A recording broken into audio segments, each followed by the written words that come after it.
Good morning, I'm Robin Tennant-Wood. I'm an assistant professor in the School of Government, and I'm standing in for the Vice-Chancellor this morning, Professor Stephen Parker, with Michelle Grattan for our regular video chat. Good morning, Michelle. Hi. Well, it's been a tumultuous week. The Prime Minister's brought in a number of pre-election policies and statements.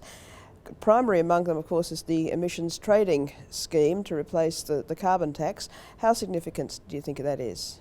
It is significant because what Kevin Rudd is trying to do is neutralise this issue. He's done it by bringing forward emissions trading, which means that people will get a cost of living benefit from this. Their power bills should reduce or not increase as fast because the price will fall a year before it otherwise would have fallen. As soon as we link to the European scheme, that will now be in the middle of next year rather than in the middle of 2015. Now, the opposition, of course, has taken the line that it is still a tax. Do you think they're going to get away with maintaining that line? I think that some of the sting will go out of the issue. What the opposition's saying is that they will just get rid of this impost and therefore people will be much better off. Remember that people are still getting their full compensation. So what this means is that many people will be overcompensated under the government's plan and even more overcompensated under the opposition's plan. But there's no doubt that the carbon issue isn't working as well for Tony Abbott as it was in the past, and I think he compounded his problems this week when he was talking about a market in an invisible substance. It really sounded as though he was being sceptical about climate change. I don't think that does him much good. It draws attention to him rather than having the attention focused on the government. Yes, I noticed that the social media had a field day with the invisible substance comment. It was really parodied and pilloried serious. It was a very strange comment to come out with, I think, because he knows these sort of remarks can cause a lot of trouble. When he spoke about absolute crap when discussing the science of climate change some time ago, he got into dreadful trouble, and that's come back to haunt him. So why he made that very provocative remark is a bit of a mystery. I think it shows his general discombobulation with the situation in which he finds himself in, facing Kevin Rudd. Moving to the issue of the fringe benefit tax, is there a political cost there to the Prime Minister? There is some cost because this, of course, is the major way in which the bring forward of the ETS is being financed. Not the only way, but the biggest single saving measure, and it is putting some pressure on the car industry.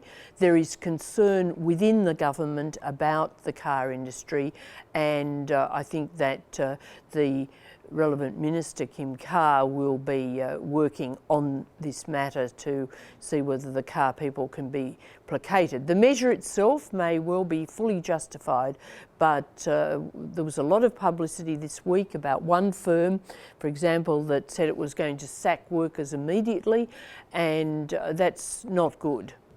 Yes. Moving to the issue of asylum seekers, which is always going to be a challenging one. There's been another wave of arrivals at Christmas Island this week. Kevin Rudd at his community cabinet meeting the other night said it's a major challenge. Do you think his new policy to be unveiled will be able to neutralise that issue?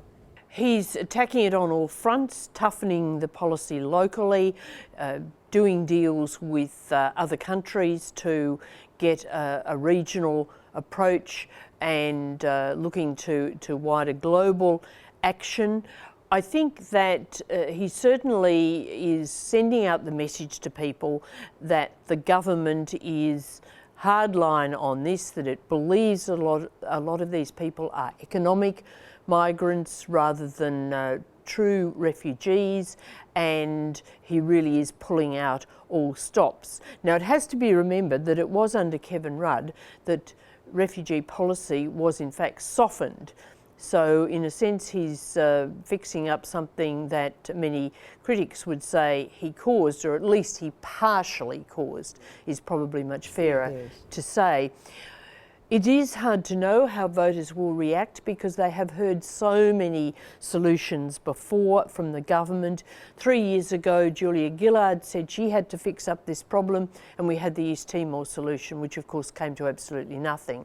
And then we've had the Malaysia solution, which got struck down by the High Court and political partisanship, and other measures. None have worked.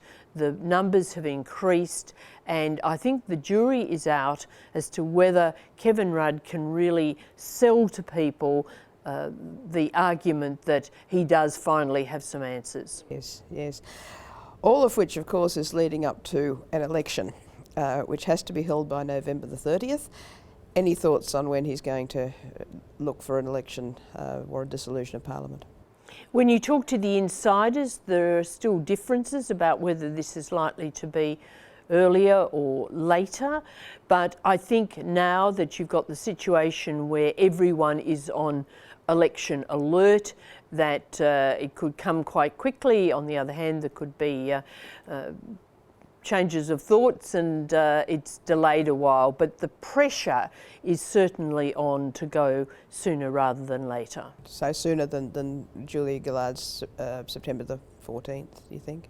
As I say, it's a question of pressure rather than absolutely being sure of when this is likely to happen, but the pressure is no later than September 14. That's the situation at the moment.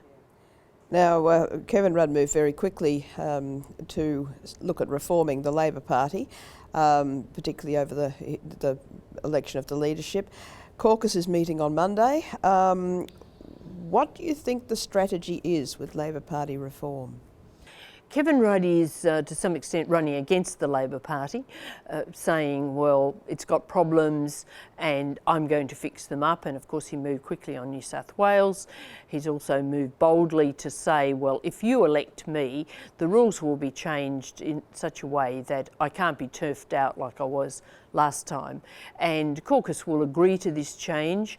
There's some debate about whether the rule he is proposing is too tough for opposition times, but really caucus has to go along with what he's proposed, even if there's some argument around the edges. Thank you, Michelle. It's the weekly roundup in politics, and we look forward to next week when one of my other colleagues will be standing in. Thanks very much.